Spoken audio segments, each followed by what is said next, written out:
We're back for episode 7. Back. What is it now? 6. 6. We're back for episode 6 of Age of Paradox podcast. How you been? I'm good, man. Every time you say podcast, I only see here podcast. Why? That's not me, man. That's you. Definitely. It's totally up to you. But now my friends also Can you hear it?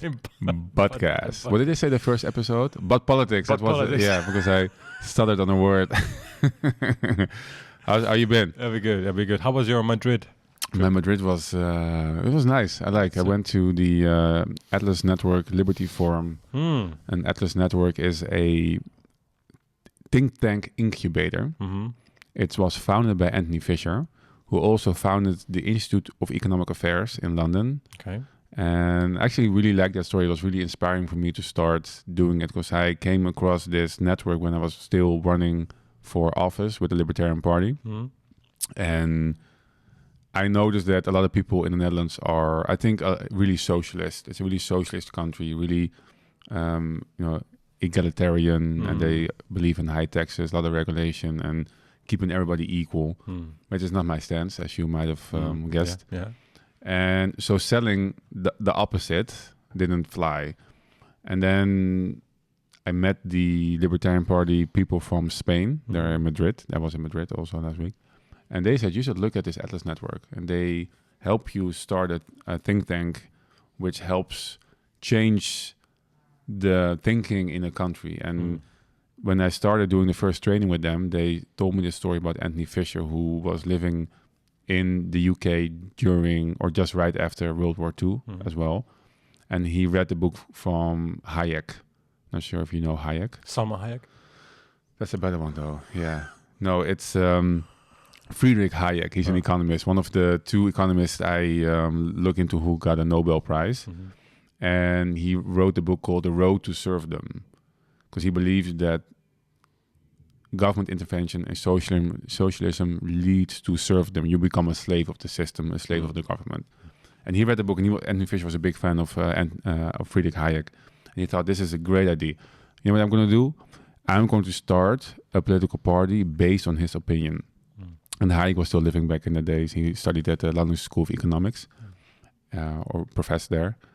And then he went to him and said, yeah, I've got this great idea. I'm seeing this country going towards socialism and labor gaining more influence and more power. And I actually am appalled by it. I'm going to start a party based on your ideas. And he said, that's absolutely a terrible idea. Don't do it. Because politicians are like corks on water, where the water is the public opinion. And they just go with the public opinion. They don't change the public opinion. You need to start changing the culture of ideas in the UK. And he started the Institute of Economic Affairs and started bringing all these policy papers and started influencing the media and journalists and politicians. And slowly, I think in the time span of 20 years, the sentiment changed in the UK. And they paved the way. They say they paved the way for Margaret Thatcher to become the Prime Minister of the UK because she was a more pro-market candidate. And that would not have happened because of the internet. This is interesting. So if I get an institute here like this, and it's pretty well known in the UK, in the US, and other countries, they have a lot of think tanks doing research and appearing on television. But here we do not have it. You want to set up a think tank? I already did. Way ahead of you. That's quick. Ding. I already did it when I was still running for the Libertarian Party. But then Corona came and I kind of let it die down. And this year, since I changed, I'm doing a lot of media and I quit politics in total. And I want to start working on the think tank again and researching all kinds of policies and releasing that research. What's the difference between think tank and a lobbyist? A lobbyist can lobby for anything and anywhere. So a lobbyist can lobby for Shell, which is just a company, a for-profit company. But definitely think tanks can hire lobbyists as well to lobby for their policies. Okay. But a think tank can also just, so hire academics to do research and pay for research instead of, usually research is government paid. Okay. So they do a lot of things to influence perception. So that's what I learned fundraising and had Liberty Forum and got updated on the latest in free market policy. So yeah, it's been a long time. It's been 6 years since I've been there for the last time. So I'm definitely going to do this more. Did you see the city? I did not. Saturday was my last day. That was my only day I was off because I wanted to see the city. I asked you for you live there. Yeah, I live there. Yeah. So I wanted to check for tips, but I was in shady hotel room from 9 to 9 every day except for Saturdays. And then I went to actually just to the shopping road and to Salamanca and I walked around a little bit. That is a beautiful city. Yeah, how do you like it there? Madrid I think is one of the most amazing cities in the world. I lived there for 8 years. It feels like you're living in I don't think living can get better. It's only missing maybe a lake or seawater, but otherwise Madrid is the richest city in Spain. It's the capital of obviously, but it has incredible amount of culture. Like music is everywhere, food is everywhere. It's divided in four areas, 4 football teams, 4 areas, etc. So you have the Atlético de Madrid area, which is the southeast area, and north. It's weird because it takes the north of Madrid and southeast area. Atlético Madrid is like the sweetheart of the Spanish football club because everyone likes Atletico because the people are hardworking. They're like, the workers. Then you have the Real Madrid, which is the world's most famous football club. Obviously, it's like now in Champions League final. These are the people whoever supports there, like the center Madrid and in West Madrid. They're the most wealthiest Salamanca area, where by square kilometer, it's one of the most rich, most expensive areas in Spain. And then you have Getafe, which is in south of Madrid, completely like worker area. It's fine, it's good. But then you have another one called Vallecas, which is another team. And so Madrid is really fascinating because it can be super fun. Like the parties can go up with 23 hours a day. The clubs are open. It's the food it has more Michelin star restaurants than the food is really good. Incredible food. And it's cheap as well. It's quite affordable. Yeah. I need to go there because I eat like a shitload. Yeah, that food is unbelievable. And the music, the festivals, it really has everything. And they pay well. The salaries are good. It's the financial center of this country. Very well educated. People speak good English. It has its drawbacks as well. Like, getting an apartment there is as expensive as Amsterdam. It's really, really hot. 3 months a year, it's like always 40 degrees. But you can go skiing in winter, so it's nice. Oh, wow, really? Yeah. There's like a skiing in 45 minutes away from the city center. You get there by train. You have snow there. You have lakes there, rivers. People who are from Madrid, they're like, it's like the top class, the aristocrats. They all look the same. They have the same haircut, same style. They call the pijos, which is in Spanish means posh people, the posh, like in London. They never mix with the other 4 people. They're always in their own. They're really nice, but they never mix. They only hire each other. They marry within each other. They have the same names, Carlos, Marcos. Why? Oh, the royal names. Okay. Felipe, Floran. It's only royal names. They don't name... What's the last one? Florian. Never heard about that. Yeah, it's a king in Spain. Like, they will never name the child like Roberto. No offense. Like, they would never do it. They're always like Margarita, Isabella, like all these names. You know them. And and then the third ones are the people who like the corporate, they work at corporates, etc. They're really like international, they travel. By the way, the aristocrats are very interesting. I know we're deviating, but I met this really interesting guy at an event, and he was like, "Hey, you should come to my house. We're having this after party." It was a conference. I was like, "Yeah, sure. What's your name?" I'm like, "Yeah, my name is Carlos." He's like, "Of course, I can see from you look like a Carlos. You look like Carlos." I was like, "No, yeah." I was like, "My name is Carlos de la Cabeza de la Alba, de la Cabeza de la Vaca de Casa de Alba." So this literally in English means my name is Charles of the head of the cow from the house of Alba. Okay. And if you're Spanish speaking, you probably already TikTok in your mind that you know this name. I went to their house, and Casa de Alba is descendants. They are direct linear to the throne of England and to other 5 thrones of European royalty. So, for example, if the Charles, William, and these guys die, this guy becomes the king. of England. Wow. Yeah, so he's really sick. I find it so fascinating that there's so much stuff going on in the world which you don't know about. I think you only learn about the world by really going into it. Yeah. And anytime I meet someone, so I remember I had a talk with a guy on the plane, and he was I can't remember what he did, but it was such a niche, but he was well into that. And every time I speak to people and I hear what kind of business they have, you can have a business in this. And I don't know, but I think there's so much richness and wealth and knowledge and history in the world, and school and books only teach you so much, or maybe don't teach you anything at all, actually. You know what's really funny about if I don't know if you followed. I'm really into archaeology, and I'm into this thing called shipwreck hunting. It's a really interesting thing. Did you see that they're going to try to salvage this Spanish fleet ship? Yes, I was about to come. To okay, yeah. So this fleet can be directly. So first the story. Yes. Tell the story. So they found at the coast of Colombia. Yeah. A Spanish armada, it was an armada, which is the Navy of Spain, a shipwreck at the deep of the Colombian, Caribbean coast, because Colombia has also a Pacific coast. They found that there's estimated value of 1 to 10 billion euros of wealth, like gold, diamonds, silver. But above all, there's a rumor that there's also the relic, like a sphere of the Spanish governor's ruler, which was sent to Spain to get it remade, to be sent back. A sphere? A sphere is like this, like a bowl that the king has to hold. In England, they also have it. Really? So the sphere of gold is when the king of England, he gets it on his hand, and then he becomes a king. Okay. Spanish king has the same, but it was back in the days in South America. So the king will hold it, give it back to the governor of Latin America, and then he will become the governor. Otherwise, there's no governor. Anyway, so that's also apparently there. And that alone is worth around 800 to 900 million because it's a huge football size, pure gold. So the family of the guy, the Alba, has direct ownership of that.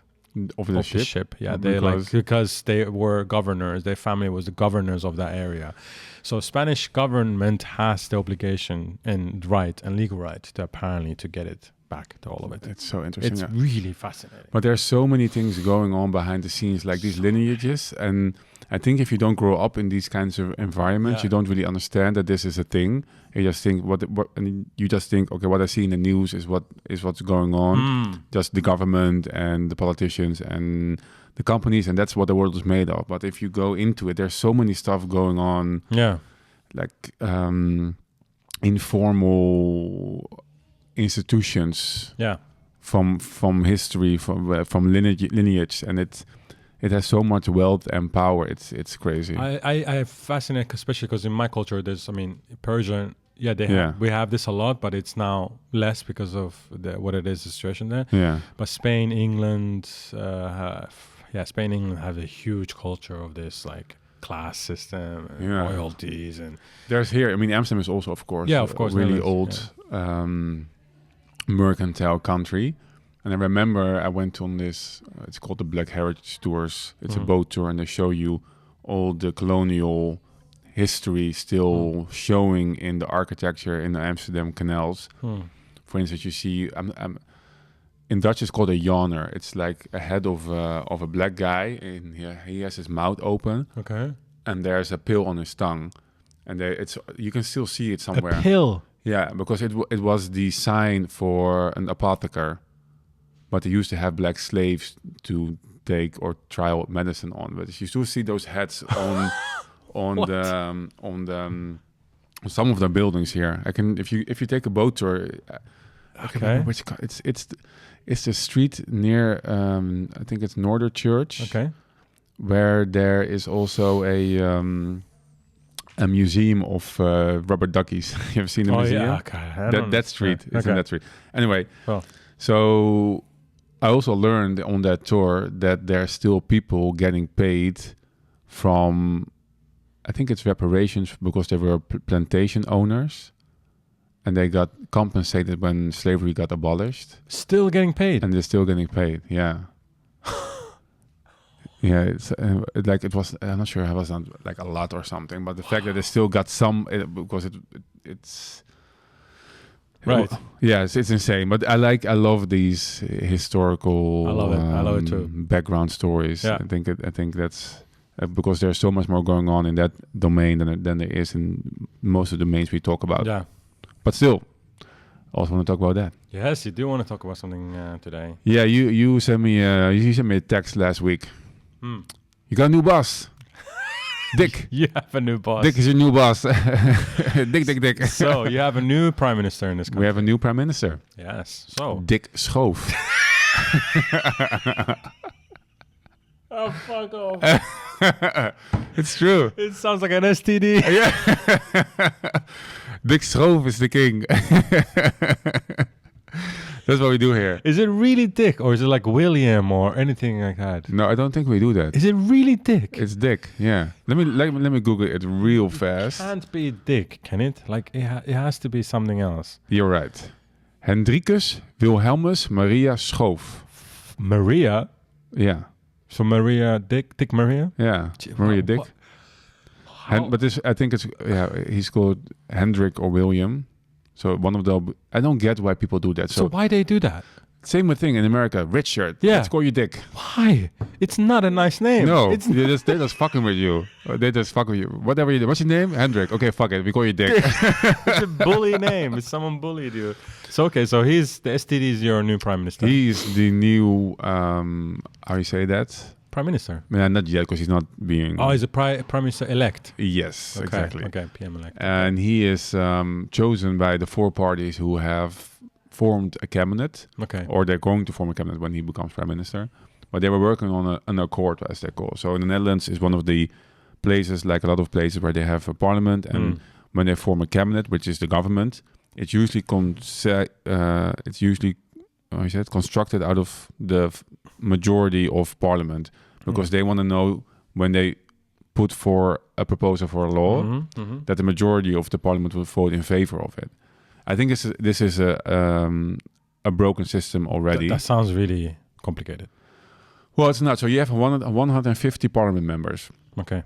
And they want 75 of those so they need the support of as much parties to have at least 76 in parliament. So that because it's just majority vote. If you as a cabinet or anyone in parliament who can create law put forward a law, then 76% of 50%, more than 50% of the have to agree. Okay. So when you form a cabinet, you like to form a coalition with as much parties, so you have at least 76. So then you know for the 4 years you're in power, all your laws get approved.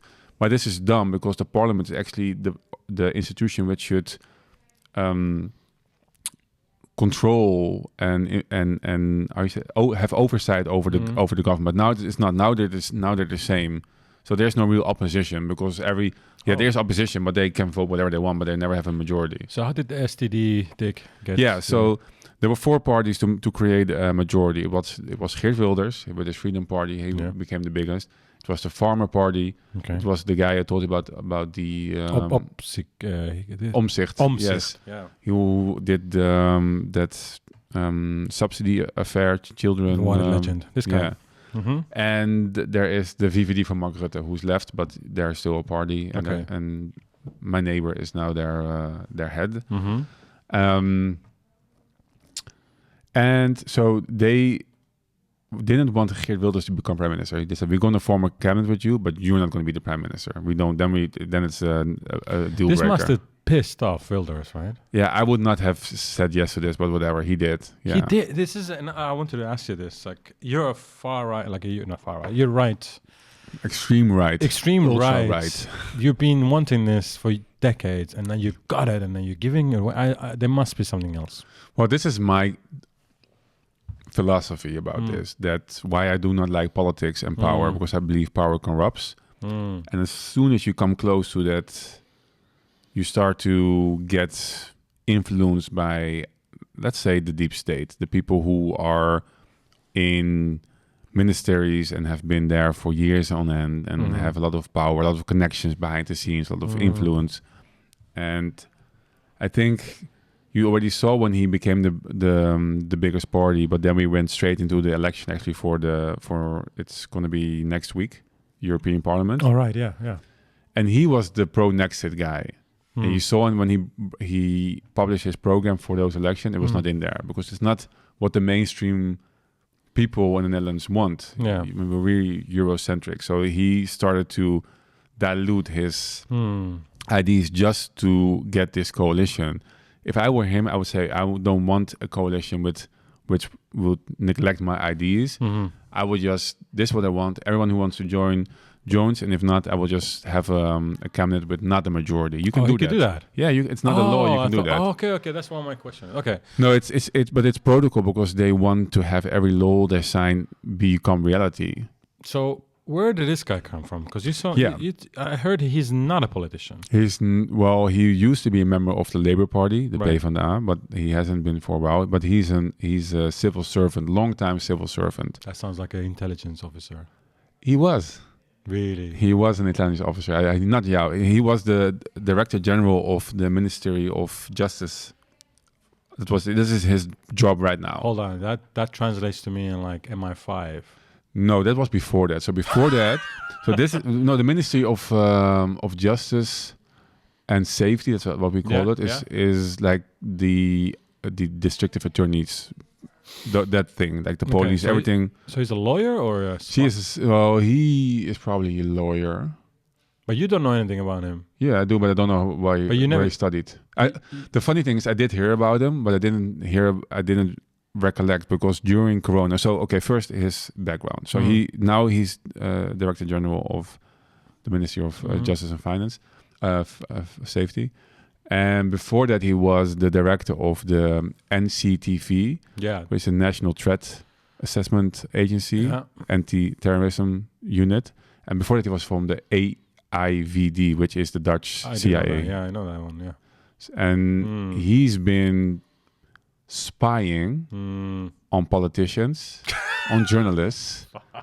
And there was an article way back saying that his agency is not allowed to use fake accounts to spy on people. He got reprimanded for that. Great. Yeah. So he's now. And he's the guy. So the National Threat Assessment Agency where he worked for on terrorism, he puts out a report every year. And since a few years, he added a new threat in there, which is anti-institutional extremists. And if you look at what they believe, it's just a copy paste of the Libertarian Party mission and vision, like being anti-government, and that's become, because it has become, especially during Corona, when people saw, what the hell are you doing, government? How do you mean you can order me to stay inside after 9 o'clock? Because people went batshit crazy and realized again that the government is not just some fictive thing far away. It's something really powerful which can control your lives and your movement. And well, he was way in that scene. So you think he's pro-Trump, No. What is he? Not pro-Trump. No, I don't think. No. Okay. No, but that's funny that you connect the things I said about law and order and repression to Trump, because Trump I think that's Biden who is on that side of the I didn't actually connect them two because I was just thinking, okay, if he's on the Geert Wilders' so that's also the thing that the far right, most people say, why are you picking this guy? Why is he the guy you want for your cabinet? It's such an odd pick. I had another podcast, and I had also talked about, and I called the episode "Deep State Dick." His name, because this guy is the embodiment of the deep state. He's been into the back of everything. I don't want to say a puppet master, but just influencing what happens in society on a large scale. And now he's a law and order guy, and now he's going to be our prime minister. Yeah, but interesting. Wilders will be still calling the shots, you think? That's what they said in the press conference. He asked him, "But are you who's boss, you or Geert Wilders?" And he says, "I'm going to be the prime minister. Like he's the boss of his party. I'm the cabinet." Interesting. But it's of course it's weird. It was usually the biggest party. Again, you see, it's not a law. The biggest party supplies the prime minister. VVD was the biggest party for the last 10, 12 years. So Mark Rutte was the prime minister. So what do you think now is going to happen with all this? Like the Israel, because Netherlands is being quite vocal also about the whole thing is happening in Israel and Palestine. Spain, Norway, and Ireland just recognize Palestine as a state, and there's now pressure on Netherlands and other. Yeah. So that's interesting, by the way. I think it's very interesting. I have no opinion on that. I'm actually questioning. What do you think about that, and how it's going to tie it up to Netherlands? Because Americans, they're pissed. They're pissed at the whole Spain. Norway. Oh yeah, they're fucking furious. But the government or the citizens? I think the government. I'm not sure what's. Yeah, okay. Yeah, that makes sense. Yeah, I think it's interesting because Wilders is really pro-Israel. Yeah. Did I tell you a story about his background? He's Indonesian, right? Half Indonesian. That's his own background in genetically. Has Indonesian roots. Yeah. But there were articles here in the large Dutch newspaper. That's funny actually. This Dix agency used to follow him because they were suspecting he was a foreign asset, that he was being paid by Israel. Oh. And he said there's two members from he used to be in the party from Mark Rutte, from VVD, but he was too anti-immigration. That was his thing. Always, we have too much immigration, we should stop it. And he clashed with the leadership of the VVD because he was becoming more popular. Then he started his own party. I don't know, maybe already 20 years ago, a long time ago. But during his time, during the VVD time, there were two members of that party witnessing or giving testimony on the fact that he said when he was drunk that he was being trained by Israel, and that he goes to the embassy of Israel a lot, and he's been to Israel, but he's been trained. He's also went on exchange camp when he was really, really young, and they said he got inspired by Israel and the whole message there. And you can still find these newspaper articles online of Telegraaf, like one of the biggest newspapers here. Wait, is that how you say it? Telegraaf. I thought it said telegraph. Yeah, that's the English version. We like the in this country. Graaf. Right. Stuurbekrachtiging. You gotta explain what that means. Yeah, it's a steering assistant. Power steering. Power steering, yeah. Steering assistant. That's how you say Stuurbekrachtiging. So this is what they say now? Telegraaf, yeah. And so I just realized that he used to be followed by the agency. He now puts the ex-head of as the boss of his cabinet. There's some dirt. He has some dirt on Dick. That could be. I think he has something. Is like Dick on Geert. Yeah, somebody has dirt somewhere. Yeah, that's always how it goes over there. Yeah. But I think so. Most of the people who are in power are really pro-Israel. Yeah. What would I do? I'm not sure what they will do. I'm not sure if they will recognize I don't think that will be the setup right now. Okay. Recognition of Palestine will probably not happen by this cabinet. Because a big deal in Spain right now. Yeah. Because Spain is a nation of nations. Oh, you mean that? So Spain is constructed of 13 states, and each state is a nation within the Madrid nation. So Madrid runs the show in a central. Yeah, you have autonomous regions. Autonomous regions, they're all countries within a nation. Yeah, so I love that, by the way. Yeah, it is interesting construction. It happened after the dictator Franco died, and then they became, for a while, they had a transition government, and Juan Carlos was a king who was like, no, we have to have democracy here, but he was so anyway, this is interesting. But didn't you have the regions stem from some historical context. Yeah. So Spain was for 650, almost 700 years on the Moorish law. That's rule. Also the guy I talked about, the head. Yeah, that's a Moorish guy. Okay. Yeah, okay. You see the same. They wear the same clothing, but yeah. Yeah. So there was 3 kingdoms in the Muslim kingdom. There was one that was run from Baghdad, who was like mainly Persians that ran everything from Turkey to east of Iran and to south of Egypt, and then there was the people who ran it from Seville, Cordoba, who were the Umayyads, and then anyway, they were also part of like this larger Islamic kingdom. Mm-hmm. So Islam and Muslims could not conquer entire Iberian Peninsula. Very interesting. So the only regions in Iberian Peninsula, which is Spain and Portugal, were not conquered. Were the Basques in the north, Asturians, some part of Leon, which is this kingdom of Leon, which you know the band Kings of Leon. They get the name from them, Kings of Leon, because Leon is a fantastically interesting region. So those guys, actually the language of Spanish comes from that area of Leon, because Castellano is called.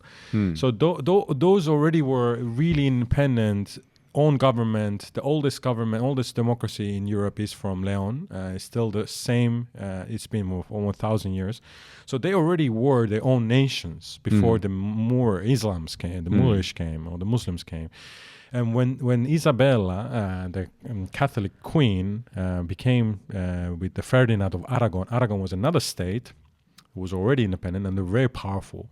So Queen Isabella was the queen of Castilians, and King Aragon was King Fernando. Sounds like Lord of the Rings. Yeah. It's similar. It's an amazing story. Honestly, it's one of the most fascinating stories in the world, because Isabella in 1460 united with Aragon. With a marriage, and they actually loved each other. They became huge lovers, and they powered together. And Fernando, gave all the power to Queen Isabella. And this was unprecedented in the world at that time. Unprecedented. Nothing has happened like that in the world, that you give complete power to a woman where you can be the king, because he said she's much more clever. Anyway, they united the king. Because she's a famous Spanish queen, right? Isabella sounds really famous. Really famous. The queen, she's the queen mother of all the Christians. Like she's just the Catholic queen. She's called the Catholic queen. And she was there's an amazing series on Spanish TV called Isabel, because unbelievable. So they united. They fought with they united the Galician powers, the Asturians, the Basques. They united them. They united the Aragones, the Catalans, the other regions. They reunited them as a king in Islam, Christian kingdom. They brought the French. They brought all the Holy Empire. Everyone from Britain, Ireland. They united to kick off Islamics out of Spain. And in 1490, they managed to do the battle in Granada. They finally killed Faisal, the Muslim sultan, killed him off, kicked all of them out from Peninsula, or converted them to Islam, Christianity, and at the same time kicked all the Jews out. There's another side story. And then on 1491, they united all of the states of Spain under one crown, the crown of Isabel and Ferdinand of Aragon. And that became the king of Spain.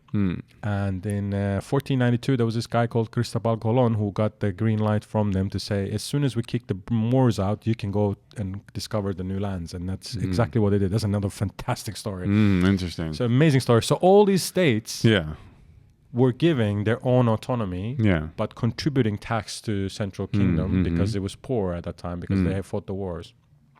From there onwards, it became the most powerful single nation in the world for the next 250 years because of what they discovered in this West. And that is actually still happening. The Basque region got their own autonomy until General Franco, the dictator, came on power, and he took that away from them. They made them all Spanish, forced them Spanish language, did the same with the Catalans, same with the Andalusians, same with Valencianos, same with the Balearians. You only speak Spanish, you have to be Catholic. Every money goes to Madrid. Madrid distributes the money to all the other regions. Now, this worked until it didn't. It didn't. That's how it usually goes. Yeah, and it didn't because now, Spain, after 80s, became a democracy. It lifted itself up from poverty, became strong again, and blah, blah, blah. It gave autonomy to Basque country because Madrid literally couldn't hold on to them. It was about to break. All of them were about to break loose because they're like, you can't. How did we get to this again? You were trying to tell a story. So the Spanish prime minister did a very, very controversial thing. Now he recognized Palestine, which means he should recognize Catalonia, Basque country, Asturias, Galicia, Mallorca, Ibiza. He should recognize them as states, which means break away from the Spanish crown, which means independence. But that's not going to happen, right? The Catalonians had a vote about this like a few years ago. Oh man! And they said, if you're going to vote for this, we're going to rip you apart. And they did go on with the vote. And then the head of the autonomous region, he became a fugitive, right? He fled to France or something. Belgium, in the back of a car. I lived in Madrid then. Oh really?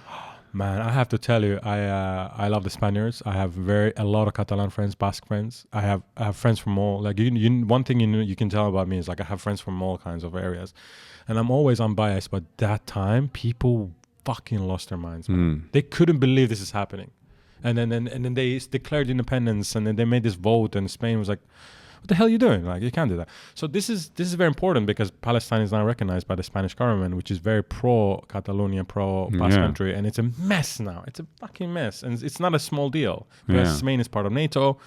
Spain is a pretty big economical country. I was surprised when there were a few countries. Spain was on to recognize the Palestine country, because it's a major shift in last 70 years of politics. Yeah. This is going to be Norway, Ireland, as much as I like those countries, had no political power in Mediterranean. They have it's whatever. But Spain has quite a lot, and it's a NATO country, and it has Mediterranean. It has direct business with Israel. There's a lot of Israeli companies in Spain, and there's a lot of friendships in there. Stop being in the minds. And taking that stand against America, and Biden is not happy, obviously. And he's like, what the hell is this? Like, you can't do this. And now he's like threatening withdrawing something from there's a huge American Navy base in south of Spain. Do it. Get the fuck out. They always do that. Like, Spain's like, whatever. Yeah. their bases are littered all over the country, all over the world. Yeah, they have a lot. It's insane. Like, you have this meme, then it shows Iran. Mm-hmm. And then shows all the bases around Iran. Yeah. And then it says, look at this. The outrage. How close Iran puts its country next to our bases. Because it's always the Iran being the aggressor. I mean, I'm not a fan of the Iran regime, but there's also I'm also not a fan of NATO and Western hegemony. Yes, hegemony, yes. But anyway. Things have happened a lot, actually. I think last time we talked, the president of Iran was alive. Now he's dead. Yeah. There was. Now the guy's dead. Yeah. And I have to be careful what I say next, because these people are not friendly. But he's dead, and his foreign minister is dead, and his interior minister, who's the biggest political murderer, dead. Yeah, they called him the butcher of what? Of Tehran, because he personally, at age of 27, signed without any consideration as a judge an execution by hanging and stabbing of 8,500 within a week. It's still the biggest massacre of country's own citizens in the world. Like, it was in 2 days they killed. Not really, but in 2 days, in that time frame. I think you have to look at some communists are really. Oh yeah. I take that back. One of the biggest. Yeah. So anyway, this guy became the president. And now he's dead. Crazy. But do you suspect foul play? No, they're just really bad at a lot of things. That using a helicopter. The helicopter was still from the 70s of American crap that the Shah of Iran bought, and it's still like there. It's 50 years old. Would it change anything? I mean, because he's not. I mean, isn't the Ayatollah just the highest in power, anyways? If you talk about behind-the-scenes power.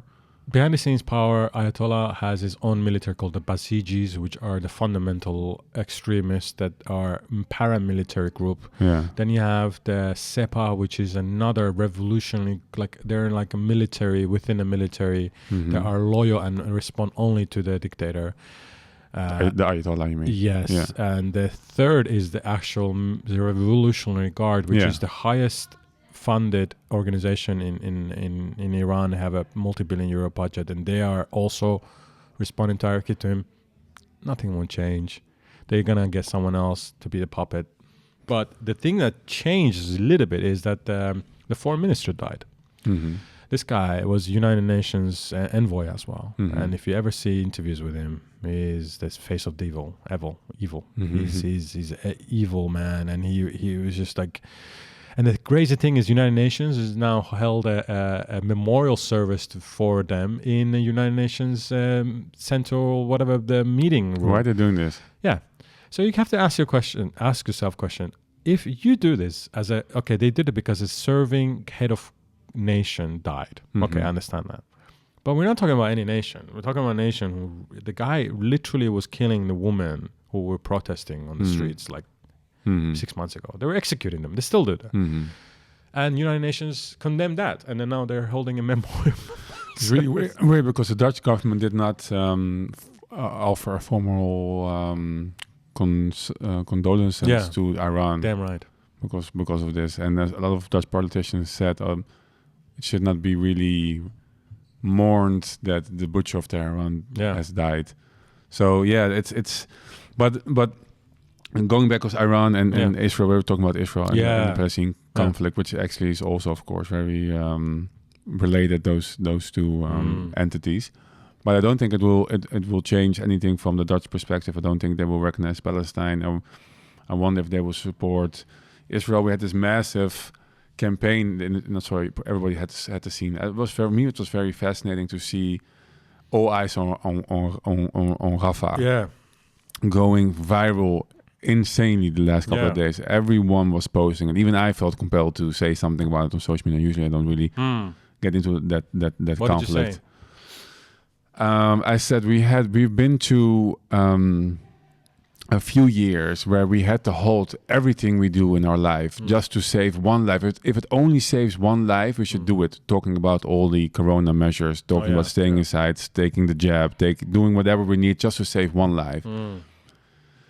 And then now, I mean, just right after we had the Ukraine-Russia conflict, and then everybody was like, to war! Like, we need to fight, and then lives didn't matter anymore. And the same now with Palestine and Israel, where Israel is... I find it a difficult conflict, but there's a lot of civilian casualties. And I think it's... I'm against governments and definitely wars, because without governments you wouldn't have any of these large-scale wars. You think so? There were wars before there were governments, so I don't think that matters. No, we always have governments. We always had governments. Mongols were not governments. Kings or like rulers. Ruler. Okay. But the funny thing, very interesting turn of events. ICC, ICJ, International Court of Justice. Yeah. What do you think about that ruling? Not ruling, a warrant issued for Benjamin Netanyahu and Hamas leaders. To be honest, I like to look at the behind-the-scenes things going on, because this also unexpected to me. Also really unexpected that it's going this far, that they did this. Netanyahu already was whining about it a few months ago, because I had it in another podcast a few weeks ago. And I think it's interesting because they always pull the Holocaust card, which I think is always. I think it's stop it. Stop talking about anti-Semitism. Stop talking about the Holocaust. Not because you're a Jew. We just hate what you're doing, and you're a Jew. But that's not. I don't give a shit what your heritage is. You're just killing people, and I don't like. I hate that because it's the biggest. It's like a get out of jail free card they got. I mean, not no, fuck it. I'm not gonna. It's a get out of jail free card. Yeah. They think because of that happened, they can do and say anything they want, and that's just ridiculous. I mean, I think we just talked about it before we were recording. I think that politics is a show, anyways. It's theater. Yeah. Either it's the Dutch or it's Trump or it is Netanyahu. I can remember the time he was standing, talking to the United Nations about the threat of Iran getting a nuclear bomb. With the bomb? Yes, but not a bomb. Like it looked like, the cartoon bomb. The bomb. I remember. They're now at 80%. Dude, what are you showing me? Do you really need that drawing? Are you trying to mess with me? No. I think what's interesting is what Biden said about this. He said it's ridiculous, the ruling.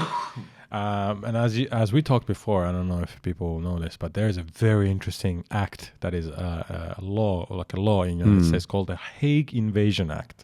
Are you aware of this? A little bit, but tell me. This is one of the most interesting laws, I think, in the world. In the world? Yeah, I think so. Because I'm reading it, so make sure I'm not getting right. Hague Invasion Act was implemented in 2002, and it's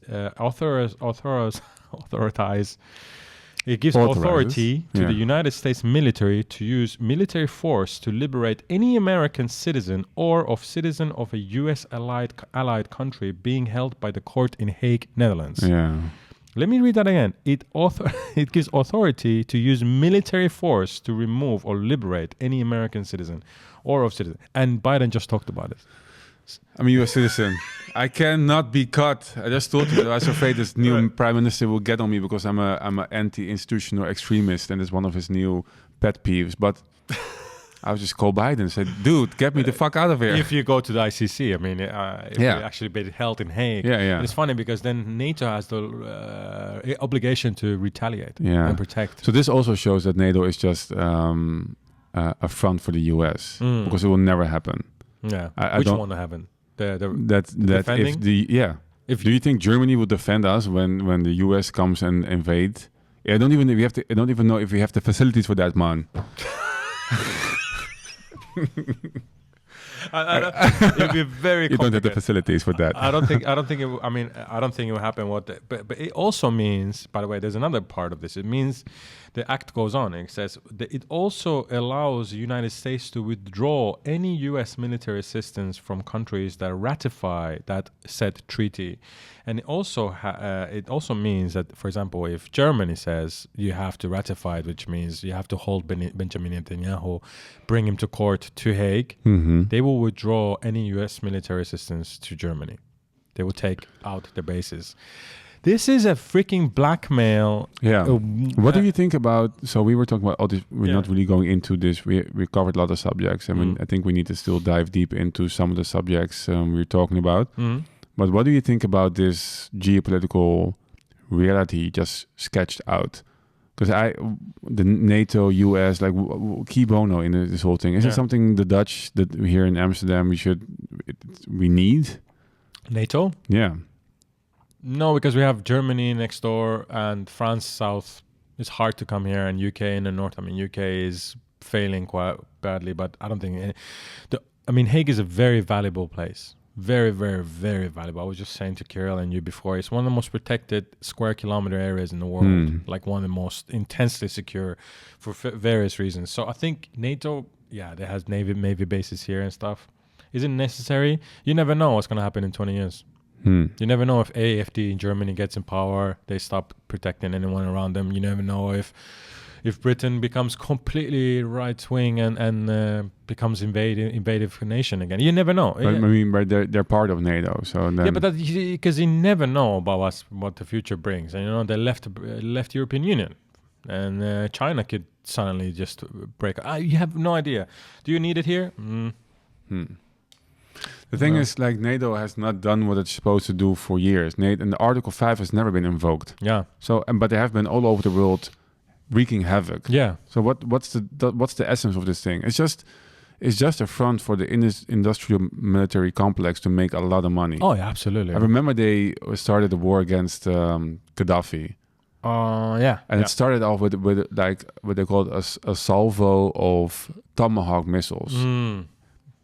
I need to Google the price, but I think it's in the millions. Yeah, millions. And they shot like hundreds of them in one night. Yeah. It's an insane. I saw this clip going on social media showing the price of shooting a weapon in the U.S. Army, and it started with a gun, and it's at like 1 cent, 2 cents. It's just crazy. And you start adding up, and then it started with high caliber, then tanks, then missiles, and every time it went to a few thousands, and then went to a few millions when they came to the Tomahawk missile. Insane. So the money being made because of the NATO wars is insane, and I don't think it's it's beneficial for the war. This is actually the reason why I went into politics, because when I was younger, I saw all these wars going on, and I thought this does not make, and especially the US being the aggressor in a lot of those conflicts. There's a lot of books about this, even Confessions of an Economic Hitman, how the US goes into countries first, by manipulation. If everything else fails, then the military comes in. Yeah. If they can do it another way, so firstly, they do it with the military. And this is, I believe, the United States, even though I love the concept of the United States and the freedom which is based in their constitution and their essence, their government is gone haywire already for a long time. Haywire. Yeah, that's right. But it's, I think, they destroyed, the United States government destroyed Iran, and that's what the mess we have now in Middle East in 1953, and then they also did the coup in 1979.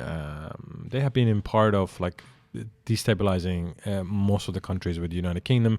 Those two countries together have caused most of the wars that are happening today. Yeah. And they're also suppliers to a lot of things. So I think it's a lot of things going on. But I'm really curious about what's happening with Trump. Oh man, this guy Trump. is such a show. He just became, as you watch this maybe tomorrow or this weekend, but this morning he was convicted of all the charges. Yeah. Which means he's a felon, which means he's a criminal now. Can he stand? He's going to be sentenced in July something. So if he gets one sentence, he's going to be disqualified from the race. Is it? Yeah.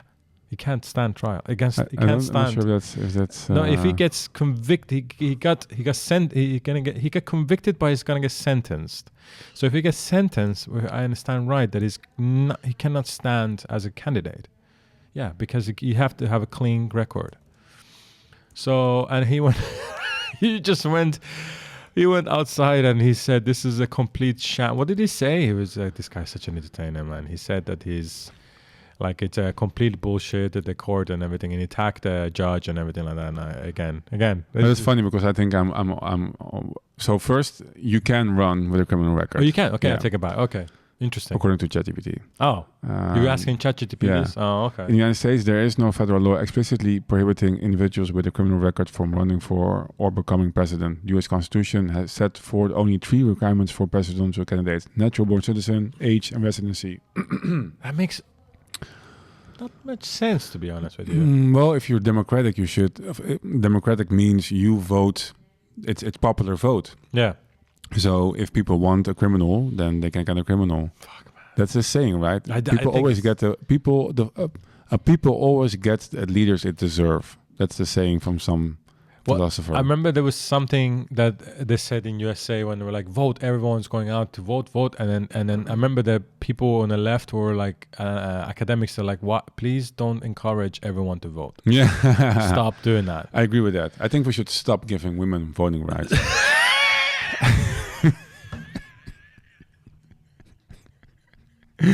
I'm serious. You know how they vote? They're so freaking leftist. They're all like the Green Left, the Labour Party, all those crazy woke left. They will be gone in an instant. They will be gone in an instant.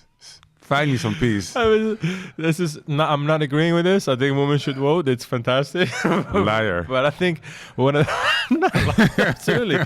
But one of the funny things that I do want to mention before we go is that there was, as I told Kirill before, it's really funny. So that there was a new mayor in Brighton, United Kingdom. Wait, let's go to Trump for a second. Okay, let's go to Trump. Because so he has been sentenced before paying, I don't know what, it was 35 accounts. The whole trial. Is it that many? 34, I think, yeah. Whoa. But it's already, but do you know what the trial was about? The hush money he paid. But what exactly? So he made his lawyer pay $100,000. Yes, and do you know that's not illegal? It is not? No. Really? No, and this is my point. So this is how they frame it in the media. This guy did this, it was an accounting error. He paid that woman, which is not illegal, but he put it in the books as campaign expenses. That was his that was the thing he was. But didn't he also deny this 100 times on TV? That I never paid that woman. I think he did. Yeah, but it's not illegal. There's no crime being committed in that. Right. But there's 35 of those is not crime. I didn't look. I tried to look him up before, but I didn't do that. But what I'm trying to say is that the thing is being blown out of proportion. Oh, yeah. They had her testify on what he did, but all those things were not part of the indictment he had. Yeah. They made it a political trial. I totally agree with him, and they do this the whole time. Yeah. If you look at the way he's being treated versus the way Biden family is being treated for his dealings and their doings in Ukraine or in China, and they've been getting money from the Ukrainian, Kazakhstani, Russian oligarchs and Chinese oligarchs. I didn't call them oligarchs. They're Chinese deep statists for a long time. Which might, if you're head of state, it might be a conflict of interest. His family got it. They use his name to do it. That there's nothing being tied directly to him. That he got like money from the accounts from his brother and his son. But if you look at when the laptop of Hunter Biden got found, where he's doing drugs and having sex with prostitutes, and everybody said this is a Russian disinfo thing. It was a real thing. It was a real thing. Afterwards, they admitted, but nobody said a thing because they didn't want to influence elections. Every fart Trump makes, he gets an indictment. Yeah. There's this, and this is why I say, but government and society, the system is rigged. It's messed up. It doesn't work anymore. I think still, Orange Donald is going to win. He's 100% is going to win. I think he's going to win. I want to see more. I want to see more entertainment, but I'm at the same time slightly scared of the havoc he's going to cause. What's he going to do? Who knows, man? At least environmentally, he's going to cause like a lot of stuff. Like he's going to give concessions to oil drilling in Alaska and stuff like that.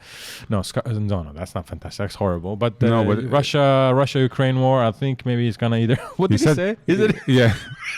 I will end it. I will end it in 24 hours. Yeah. I will see Vlad and I will end it. And he's probably right.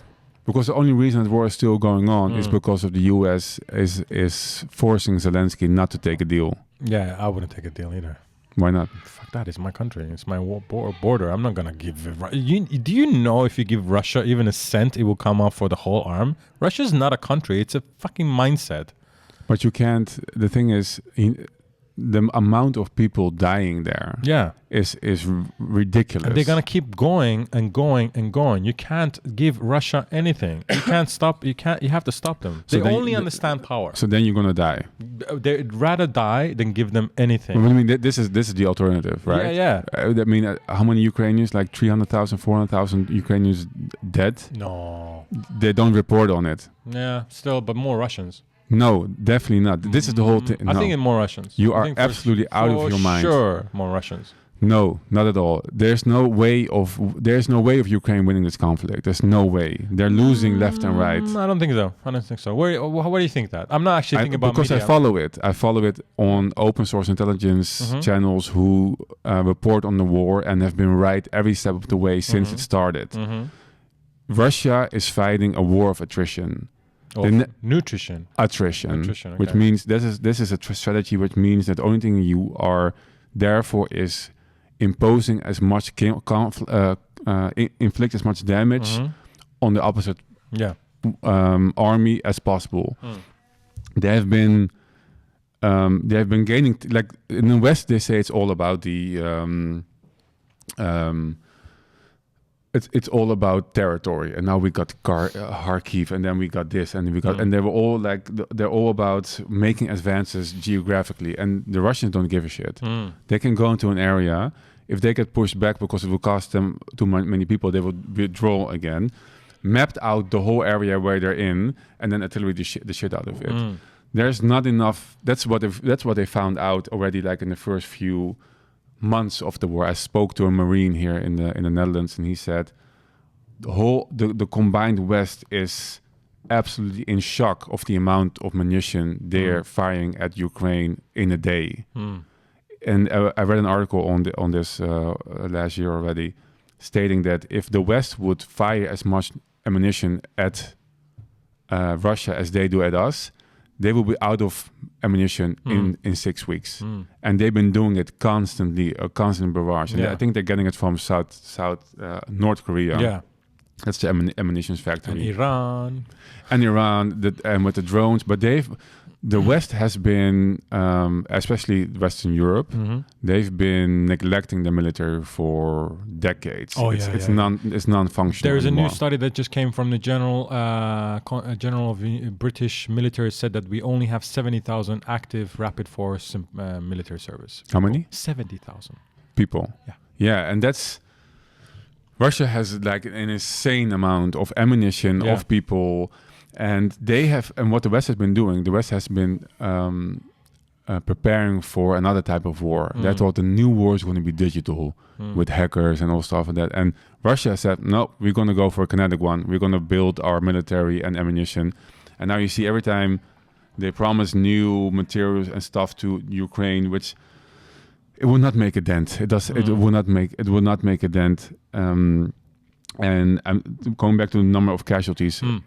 Ursula von der Leyen said, so the head of the European Commission, she said already, I think a half year into the war, that 100,000 Ukrainians had died during this conflict. And they they edited that speech, cutting it out because it was just too big of a number. But if you look at the because there's a lot of propaganda, because people want this war to be continued and Russia is bad and whatever and stuff like that. But it's really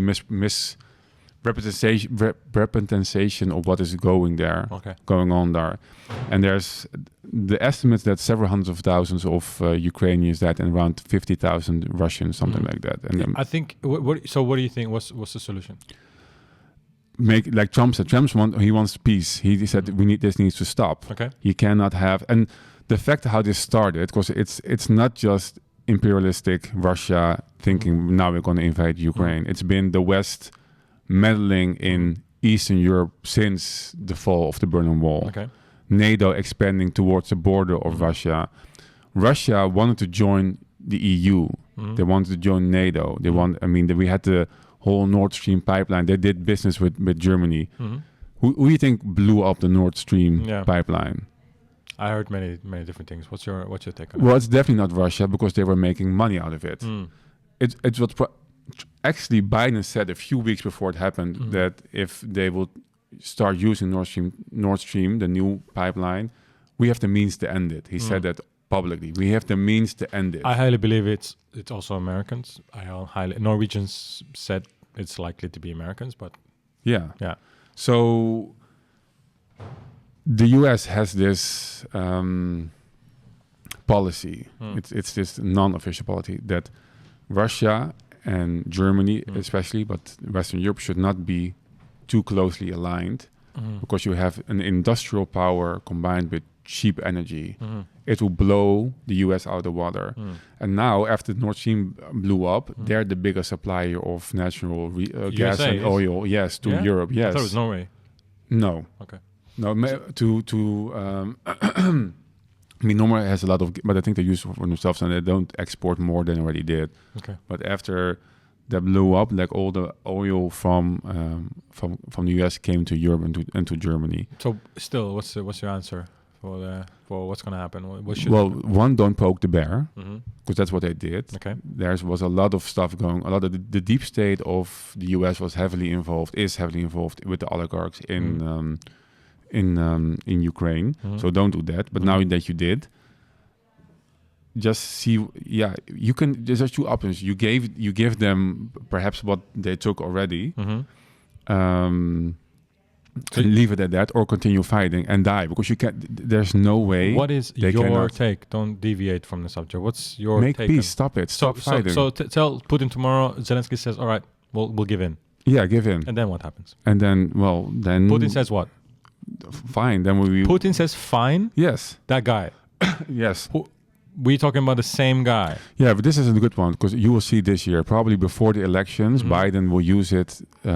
Will say we broke the peace with Russia for his campaign. So this is this can be a prophetic episode if we in November or before November see peace in. Did he stop after Crimea? No, how do you mean? Did he stop? Did Putin stop after he took over Crimea? No, what does it mean? When did he start to? So when he annexed Crimea in 2014. Yes, but that has. He didn't stop there.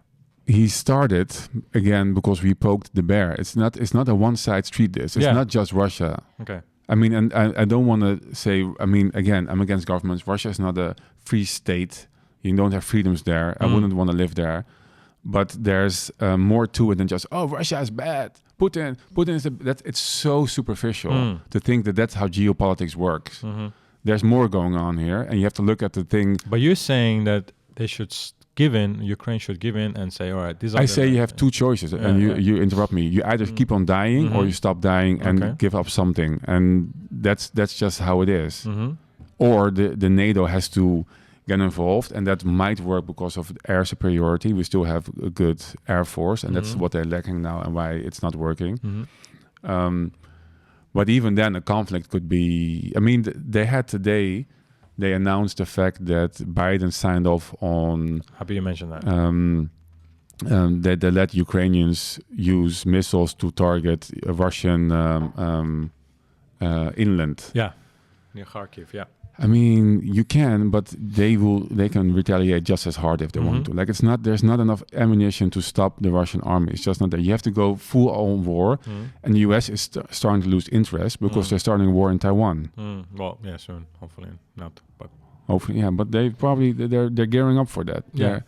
And so we're already playing with getting missiles on our own border because I heard an interview somewhere, someone saying that they're Storm Shadow missiles. I think that's what they call. This is the British. Awesome name. Yeah, they have Storm Shadow. Yeah, missiles. Cool name. Yeah, A+ for the marketing guy at the Who's at the table like, what should we call this? Yeah. How we need to kill a lot of people. What do we call it? How can we come? Yeah, just call it missile. No, it's stupid. No.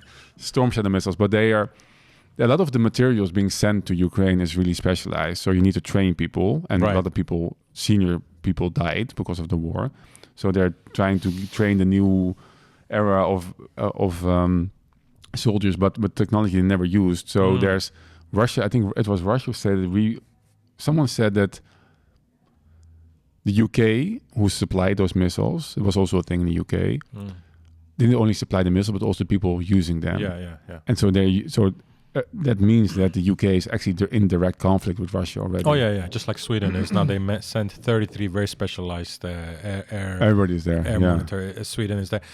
I think this. I mean, I lived in Finland for a long time. Finland is still, if not one or two only countries in the world who has fought and won Russia. Yeah. That's an amazing story, by the way. Incredible story. Finnish people don't fuck around when it comes to Russia. They have a very clear stand on it. And before the conflict, while I lived there, the question was always posed to the Finnish nation. There's, by the way, Robert, you probably know or not know this. There is a president in Finland, not now, but the previous president, called Sauli Niinistö. Have you heard of this guy? Anybody who hears this should go on YouTube and Google the Finnish president Sauli Niinistö. He's a diplomatic mastermind. And he's known in the world as a Putin whisperer because Putin is, he even admitted, Vladimir admitted that Sauli is the only guy he listens to. And before this conflict started, the war started, Sauli and Vladimir will hang out because he will invite him to Helsinki and Sauli will go to Moscow. I said they will all the time talk because they had very close relationship because Putin literally couldn't mess with Finland because it was very clear. They were like, Putin said many times, like, Finland is untouchable. We will never mess. We're done. So Finland was very strong and militarily, strategically, financially, economically, quite strong country. The conflict started and there's a famous video on YouTube where Sauli Niinistö, the prime president, is saying I'm going to call Vladimir just 2 days before. And he called him and said, Vladimir, don't do this. If you do this, I will take us to NATO. And it will be the last conversation we will ever have. 1 week after that, CNN interviewed Sauli Niinistö on a press conference. It's very famous now. And everyone's there, and then the CNN, whoever is asking the private, Mr. President, how do you feel about Vladimir right now? And he looked at the camera, he's like, I'm talking to you right now. You did this. You caused this. You made us go to NATO. You will lose this war. I will make sure of it. Finland is not messing around. Now it's part of NATO. Finland knows a little bit about Russia. Russia is taking 15% of the land of Finland after the Second World War, even when Finland beat them, because they caused them so much damage. Finland said, fine, take that part. Karelia is now part of Russia. And then West Karelia is part of Finland, and East Karelia is part of Russia. Russia took over that. Finland gave it to them. It is now the most impoverished. It's the worst region in Russia. It's crap. The people who live there, they're under poverty line. It's just rubbish. There's no network. But same people, same families live inside of Finland, prosperous, fine, part of the EU. They can travel everywhere. They have jobs. They have security. Russia won't stop. Now they're also pushing the boundaries with Estonia. They're pushing boundaries with Latvia, with Lithuania. Finland gave in, like you said, the Ukraine, what you said. They're like, all right, fine, we beat you, but we'll still give you land so that you leave us alone. So there's some buffer between us. But they didn't. I actually watched an hour-long, how you say that, review of the war during how they went in and how they Finland back. war? Finland. Yeah, but I think they didn't in the end, they couldn't hold back, because that's the whole thing. What I'm trying to say with Russia, they just have military superiority. No, they don't have military superiority. They have number superiority. But that's they have a number. That's one of the how many people, assets. That's all part of your military assessment strength. Sure, but what I'm trying to debate with you here, thoughtfully debating, is that I would agree if any other country would attack Ukraine, and Ukraine is a marvelous country with 45 million people. It's the largest country in Europe. They're Europeans to me, and they have a most unique soil called the Ukrainian black soil, which is the most fertile soil in the world, which is why Hitler wanted it, and that's why he attacked Stalingrad, to get that area, to nourish and give food to the military in Germany. I think that's the point I want to make, is that you cannot give in to Putin. You cannot give in to Russia. People rather die than be under the Russian rule. The Karelians in Russia can testify to that. The Georgians can testify to that. The Azeris, the Iranians, the Afghanis, the Mongolians, the Tartars. Holy crap, what they did to Tartars. They can testify to that. Just Google or TikTok Tartar, and you can see what they did to that. Lithuanians, Polish, Finnish, Norwegians, Belarusians, they can all testify. There is not a country in the border of Russia that has a good relationship with them. No, I understand that, but you have to take into account reality. And again, it's your choice if you want to die. That's the thing. But it's too easy always to say, especially in modern history, that it's just about an imperialistic Russia, because if you really dive into the origin of the European Union and NATO and the American hegemony and their influence and their constant strife, Victoria Nuland, Secretary of State from the US, said, "Fuck the EU." She said it because the EU was an institution together with the World Economic Forum, who was heavily influenced by the CIA. And it's actually I think West Europe and Japan are protectorates of the US, but they're sacrificing it now because of their own interests, economic interest. And like I said, the solution would have been before to closely align with Russia as a trade partner. You don't attack if you make money off each other. You don't fight each other. This is a famous saying by Frédéric Bastiat, from the law. He made a book and said, "If goods don't cross borders, troops will." Nice. And this is this is why I say Russia wanted to be closely aligned with Western Europe because it's just economically beneficial for them. But the US sees that as a threat. So they've been meddling in Western Europe for a long time. And Russia knows it. Russia knows that that it's a proxy war going on, but they're actually fighting the US. Yeah. And if the US would not have done that, I doubt that they would have attacked Ukraine, especially if we would had them enter the EU or NATO before. So it's more complicated than we have the good side and the bad side and just fighting each other and you can't stop. I'm not pro-Russia in the sense of I think they're... No, I know you're not. I know you're not. But also not pro-America government. And I'm talking about government, never talking about the people. That's we're not talking about people. But I think if you talk to any Russian, a sane Russian, and not sane, any Russian that I talk to, I have friends of mine live in Moscow and St. Petersburg, even in Vladivostok, which is the easternmost city in Russia. I have friends actually there. They're not for this. No. They don't want this shit. No, of course not. Just like Iranians don't want this shit that is happening. They're just like Lebanese don't want that crap. I'm sure the guy in Tel Aviv doesn't want his country killing people. We don't want this. Who's going to benefit from this? Putin or Sergei, who's living in the streets of St. Petersburg? We started this episode with lobbyists. Did they? That's how the military industrial complex. Those guys. They lobby for definitely. I mean, it's one of the presidents. This is a good one to sign off with. Yeah. I keep on forgetting his name. U.S. I have to Google this. President, military, industrial complex. I find some U.S. presidents when they leave office or... You mean Eisenhower? Eisenhower, you're right. You don't need Google, just ask me. Yeah, you're right. Don't do Google, do Kayvan it. He said that President Dwight D. Eisenhower farewell address, famed for its reference to the military-industrial complex, is one of the most famous speeches in American history. And he said that he was really because he was a general first, Yeah. and then he became president of the U.S. And he's from the industry, kind of, and he says, I'm really scared of the influence and power of what he called the military-industrial complex on U.S. politics, and the fact that it would be beneficial to not have peace. And he was really warning the people against this. And I think it started back then. It started during World War II, but it's still going on. And that's why the U.S. has been in war most of its existence. Yeah, true. Yeah. With most of the countries in the world. Yeah. So I think that's a real factor we should acknowledge in any conflict. Yeah. It happened. It's used. It's a force anywhere. And I think we're going to have a party right now. We're going to have a party. I'm sure people hear it, but so that's why I'm saying it's of course Russia's are imperialist, but the US is as well, and we just need to put an end to this, as Trump. I mean, said. I don't want anyone to. I mean, there's so many Ukrainians in this city, in this beautiful city. They're wonderful people, just like Russians. It's amazing. There's so many of these talented people who now we have lucky to have them here, like Kirill here, and we have a lot of other people from Ukraine that have left the country in dire situation. And I think if you ask me, what's the solution there? Putin has to die. Yeah, but that won't happen. Oh, you know what happens if Putin dies? I think he has to die.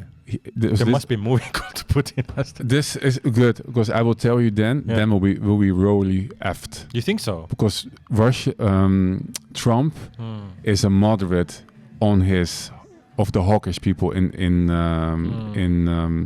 Russia. If he's gone, the chance of being nuked increases exponentially. Okay. And that's why I say this conflict is so complex. I don't think he's an ex-KGB guy. He even still walks the way because he needs to get his arm soon to shoot someone. I mean, this is not per se a